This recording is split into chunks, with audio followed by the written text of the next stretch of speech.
I caught my husband in the act of cheating, an experience I never thought I'd have.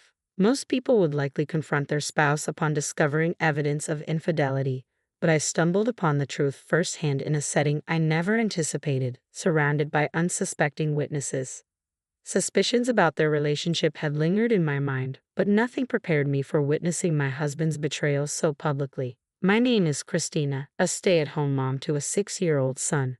On the day of the incident, my husband had a rare day off, and we had plans for a family outing. However, when I awoke, he was already gone. A message informed me he was tending to his feverish sister, and with no one else home, he expected to return in the evening. As the message came through, a heavy sigh escaped my lips. I had promised my son a day of fun at the amusement park, and he had eagerly anticipated it since the day before. I knew my husband had been shouldering a significant workload lately, immersed in a major project for the past 6 months without respite. This day was meant to be a rare opportunity for our family to bond. Instead, he chose to attend to his sister's needs. She supposedly had a fiancé, rendering her capable of managing on her own. Yet my husband's penchant for playing caretaker to his sister prevailed. It wasn't the first time his sister's needs took precedence over our family plans. His fixation on his sister had always unsettled me. He once admitted that he was drawn to me because of my resemblance to her, coupled with my supposedly exceptional qualities. While I acknowledged his sister's beauty and kindness when I met her long ago, being likened to her always left me feeling uneasy. It seemed the highest compliment he could offer, but the underlying implications left me feeling uncomfortable. My husband used to express his desire for both a son and a daughter, often initiating intimacy. However, since the birth of our son, there's been a noticeable decline in our physical connection to the point where it's non-existent now. Considering our youth and my husband's prior enjoyment of intimacy, suspicions arise that he may be seeking it elsewhere. Betrayal is one thing I could perhaps forgive, albeit reluctantly, but what troubles me more is his consistent absence, even on days off like today. Spending time with our child should be a natural inclination, yet he seems indifferent. Our son, deeply attached to his father, becomes distraught when he's absent. Despite ample opportunities, my husband fails to engage with our son, neglecting simple gestures like birthday gifts or attending school functions. Instead, he retreats to his room, engrossed in endless gaming sessions, disconnected from family life. If this continues, our once close father-son bond risks fading into unfamiliarity. I grew increasingly skeptical of my husband's claims about being engrossed in a major project, considering his prolonged absences from home. Seeking clarification, I reached out to a former classmate employed at the same company. Is my husband truly buried in work as he claims? I inquired, a hint of suspicion in my tone.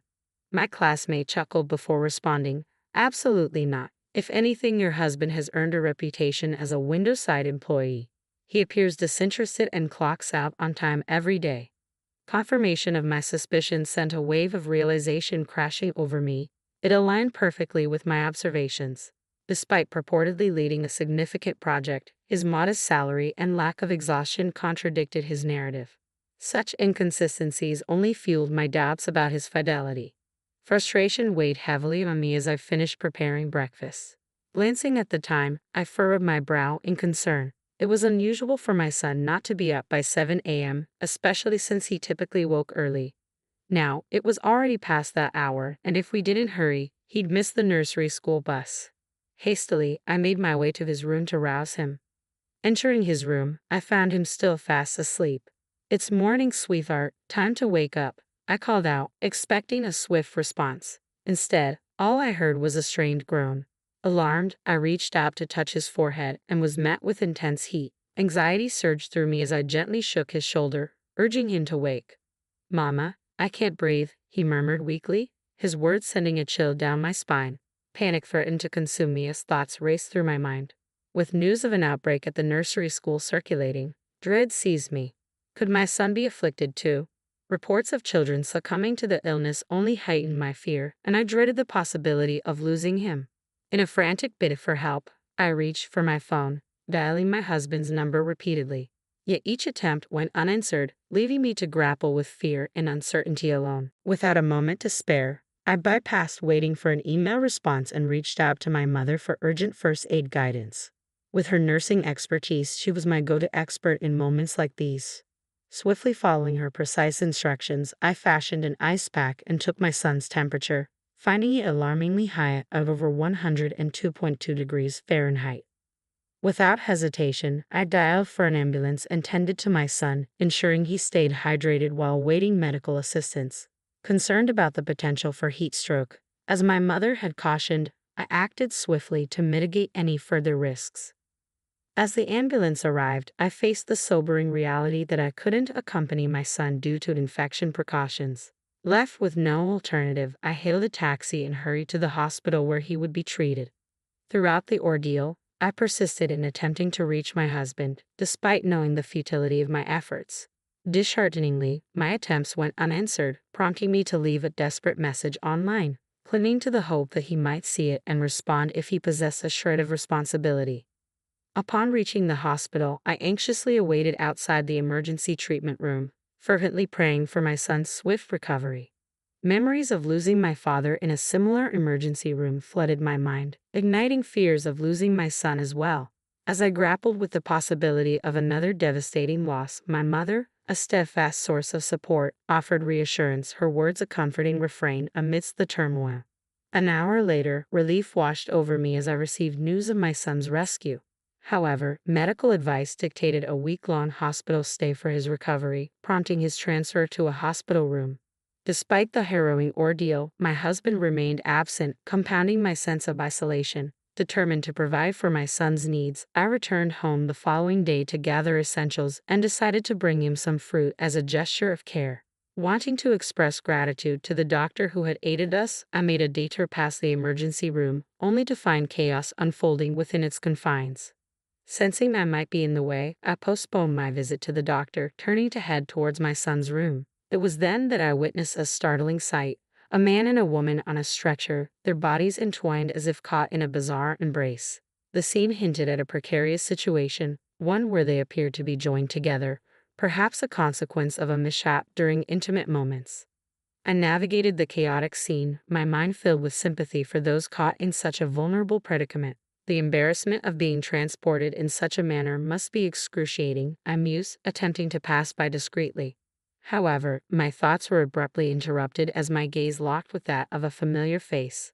Under ordinary circumstances, the encounter might have been merely awkward. Yet for me, it was nothing short of shocking. My husband lay on the stretcher, his expression betraying surprise at our unexpected reunion. "What are you doing here?" I blurted out, astonishment coloring my voice.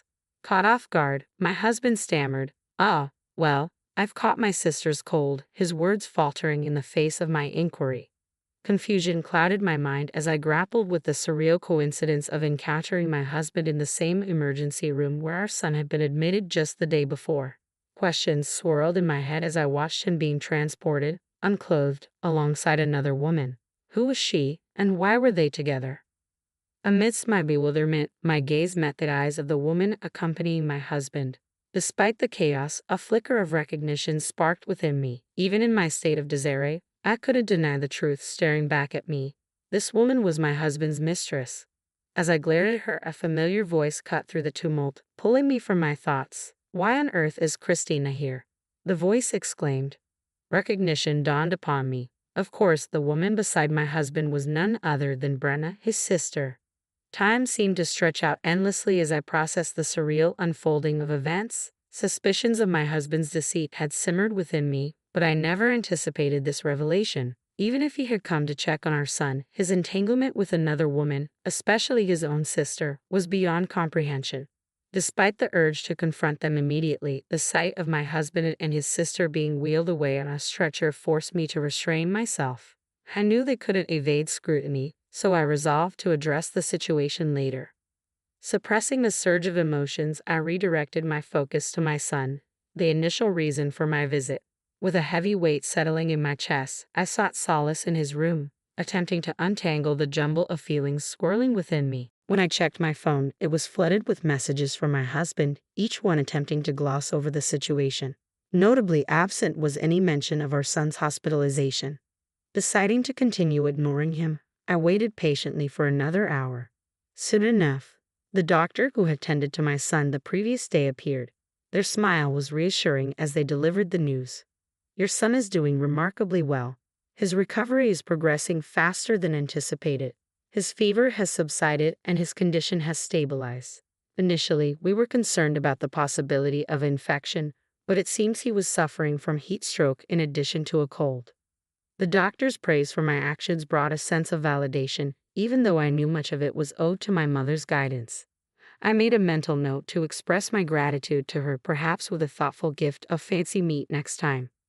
I offered a deep bow of gratitude to the compassionate doctor before me, though beneath my relief for my son's improving health, a storm of anger brewed within me. It was clear that I was about to confront a significant ordeal. As I struggled to contain my emotions, my son's innocent remark about my stern expression snapped me back to composure. I quickly donned a smile for his sake. Mama's face is just pretending to be scary. I'm not scared, I reassured him before stepping away with a promise to return soon. Exiting the hospital, I braced myself for the impending conversation with my husband, who had bombarded me with over 100 missed calls. The moment he answered, a torrent of excuses spilled forth. It wasn't what it looked like. There's an explanation, he'd insisted, attempting to justify his actions. His misplaced priorities only fueled my frustration. Shouldn't his foremost concern be our son's well-being? There's no way a man so absorbed in such a despicable act with his own sister, neglecting our son's well-being, could ever truly care. I muttered to myself, the bitterness evident in my voice. With a husband like him, I feared for our son's future. Recognizing the bleak reality of my husband's character, I made the difficult decision to divorce him. Despite the challenges ahead, I was determined to navigate them for the sake of my son. Turning to face him, I unleashed the pent-up anger that had been simmering within me. So, while our son was suffering, you were preoccupied with that, weren't you?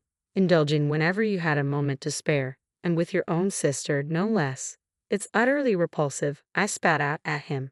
He stood speechless, unable to offer a defense. Pressing on, I delivered my final blow. Oh, and just so you know, I've already informed your parents. I won't involve your company, for now. It would be a shame if you couldn't meet your obligations for alimony and child support. Goodbye, I concluded, severing ties with my husband with those parting words. 3 days later, my son made a full recovery, surpassing all expectations. With the discharge process complete, I returned home, embracing my beloved son's restored health. Naturally, my husband was nowhere to be found. In the aftermath of the ordeal, my husband sought me out to offer his apologies in person. Yet, as he pleaded for forgiveness, I solemnly handed him the divorce papers I had already prepared and signed. This wasn't an isolated incident, I responded, my voice devoid of warmth. I know the truth now. Your sister confessed everything. I anticipated my husband's reluctance to accept the reality of our situation, knowing that our path to divorce wouldn't be easily agreed upon. To confront him and ensure his silence, I decided to approach his sister, who was complicit in the affair. Congratulations on your upcoming wedding ceremony with your boyfriend, I began, masking my disdain with forced politeness. Thank you. I was actually thinking of crafting a clever story to share the news. Would you like to hear it? She replied, oblivious to the gravity of the situation. Are you planning to disclose everything to everyone? I interjected, my tone sharpening. I want the truth to come out. It's time people see you for who you truly are, I retorted with a smirk, relishing the power of my revelation. Please, don't do this. It would destroy my life, she pleaded, a hint of desperation in her voice. Feigning contemplation, I maintained a composed smile as I proposed. I suppose I could keep this under wraps on one condition. How about you disclose every detail of your encounters with my husband? Then perhaps I'll consider staying silent, though rest assured, your brother will still feel the sting of betrayal. What say you? Without a moment's hesitation, my sister-in-law acquiesced, her desperation palpable. Please spare him the pain. I'll tell you everything, she confessed readily. Confronting my husband with the truth left him reeling, his beloved sister's betrayal cutting him to the core.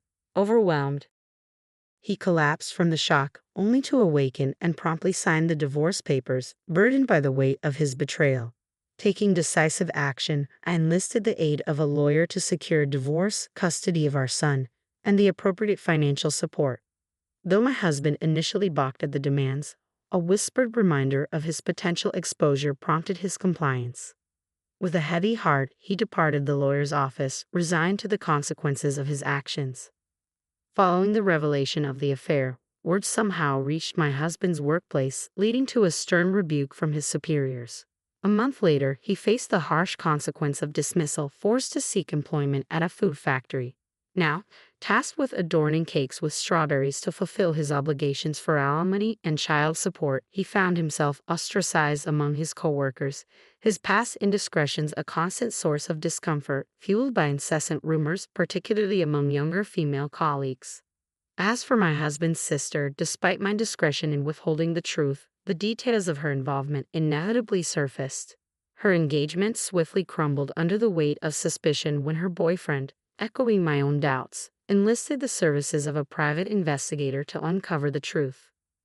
Following the shattered engagement, she found herself facing a hefty compensation demand, forcing her to seek employment at a nightclub to make ends meet. Recently, her ex-boyfriend, perhaps feeling a pang of remorse, handed her a compromising photo of their affair with a casual, "keep it for when you might need it." She couldn't help but marvel at his audacity as she stowed it away in her drawer, a potential leverage should her husband attempt any further indiscretions. In pursuit of a fresh start, she relocated to her parents' home, where she's rebuilding her life with their unwavering support, especially in raising her son. Despite their geographical distance, her parents eagerly offer assistance whenever needed, although she strives not to burden them excessively, reserving their help for times of genuine necessity. Since recovering from that severe fever, my son has enjoyed pristine health, almost as if the ordeal never occurred. Remarkably, he's received awards for perfect attendance 3 years running, seemingly oblivious to the absence of his biological father. Witnessing his contentment each day brings me unparalleled joy. On another note, our family has expanded with the addition of Angel, a charming white cat. Originally a frequent visitor to our yard, Angel quickly endeared himself to me. Reluctant to bid him farewell upon moving, I brought him along to my parents' home. Now, he's formed a close bond with them, becoming an integral part of our family alongside my son. As I sit on the porch, gently stroking Angel's fur, I find solace in the warmth of family and companionship. Watching my son thrive in the loving embrace of my parents, with Angel by our side, fills me with a profound sense of contentment and gratitude